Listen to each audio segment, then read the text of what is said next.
Think that you would not be afraid because you are so conscious of your interaction with these beings that I'm surprised to hear you say that you're actually afraid.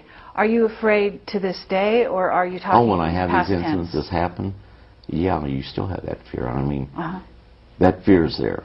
Okay. Even more so because you can feel the fear they have. Okay. We're a very dangerous species. Sure. So you better believe if they fall into our hands, there is that fear. Okay. So, and this is part of the reason why I'm going to assume they approach you as a communicator or interfacer, as you call it, right? Well, they're very concerned about our well-being. And a lot of people say that can't be so. Yeah, they are. We've done terrible things to ourselves. And they know this. And they're trying to understand certain things about us. And I think at the same time they're exchanging information saying, hey, here's what you've done to yourself. I think that ties in a lot with some of the abductions that have taken place. I think it ties in with some of the cattle mutilations that have taken place. And I think it ties in with some of the people absolutely disappearing off the face of the earth. Okay, so there are people that are disappearing on a regular basis, right? Oh, yes. And they're going to other planets, they're going to off-world bases, I'm assuming? I don't have the answer to that. Okay. Now, if you're asking me if I could have left here, possibly. But, like I say, there's a purpose. And I don't know what that purpose is. Is your mission to make people aware not only of the other entities out there and other, races and so on, but is it also to perhaps prepare or to warn of some event? Because you seem to be alluding to some event that you don't even know about. As 2 points far out, they're becoming closer and closer together. To eventually, and we ultimately know it's going to happen, contact's going to be made. The NASA Department of Astrobiology held a conference in 2000. Forget the Brookings Institute report. This report came out and said, we don't really know what world reaction would be. It's a small report. How many people have read that report? How many people even know about it? When we say that we can accept the reality of visitors being here, we mean us ourselves. But even when we can accept that, how many of us are really ready for that face-to-face confrontation? And I can tell you, each time it's different. Each time there is that little something in the back of your mind that says, what's going to happen here? And each time you know that if something goes wrong, it's going to it could equate to the loss of life. Not because they're dangerous, but we're a danger to ourselves. So the whole situation is, how do you prepare a world population for that ultimate contact, which isn't, as astroastronomers used to believe, that it's going to be by a radio signal from deep space coming here. But it's going to be face to face, and it's going to happen on our planet. Sure. Well, it's happening daily with the military, is it not? I mean... Oh, more so than what people really know. But here again, most people aren't going to talk about it. Right. The one thing you want when you get out of the military, the one thing you want more than anything, is to be normal. Why? Why?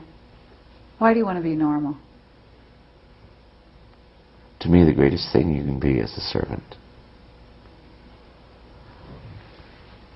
Taking care of other people is the most important thing. The self should get gratification from being able to help other people. That's important. But all too often, people will put themselves ahead of others.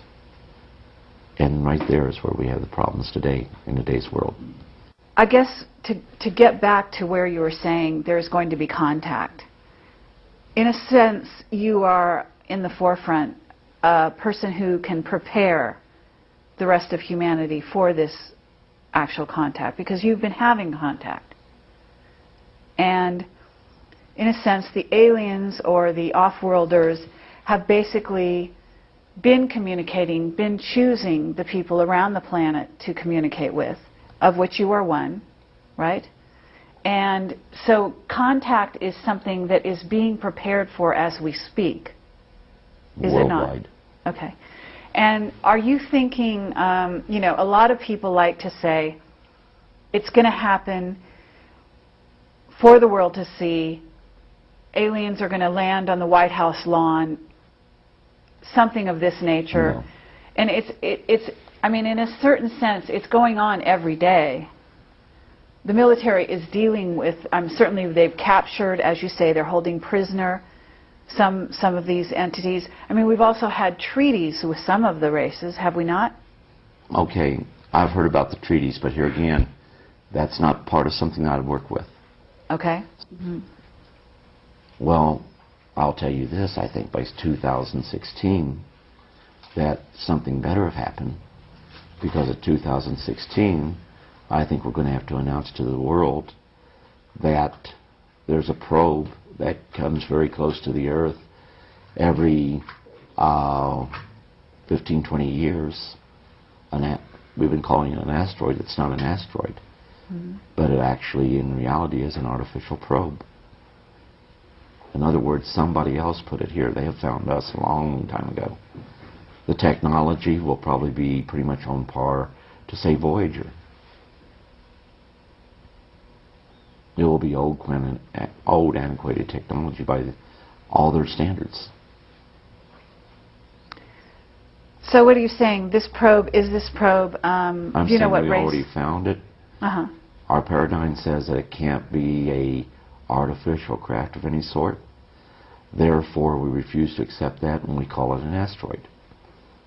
I'm talking about BG 1991, roughly 30 meters in diameter. Highly polished surface. Asteroids don't have a high polished surface. Took corrective course changes to avoid collision with another asteroid. That don't happen. Mm-hmm. This one it did. So, what race is this from? What planet? Do you know? I don't know. Do you think that the aliens have given you an upgrade, have modified your DNA in any way? Are you aware that that your abilities have been augmented or have grown? Yeah, but you try not to use those because you know of things that's going to happen before they happen. Mm-hmm. And a lot of times you can't do anything to change them.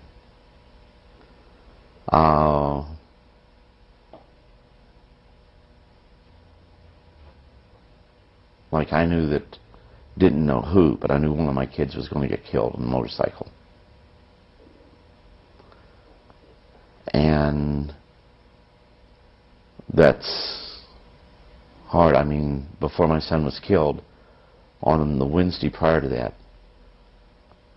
I knew that he parked the motorcycle in the back of the car. I knew I could go ahead, back up over it, and run over it a couple of times.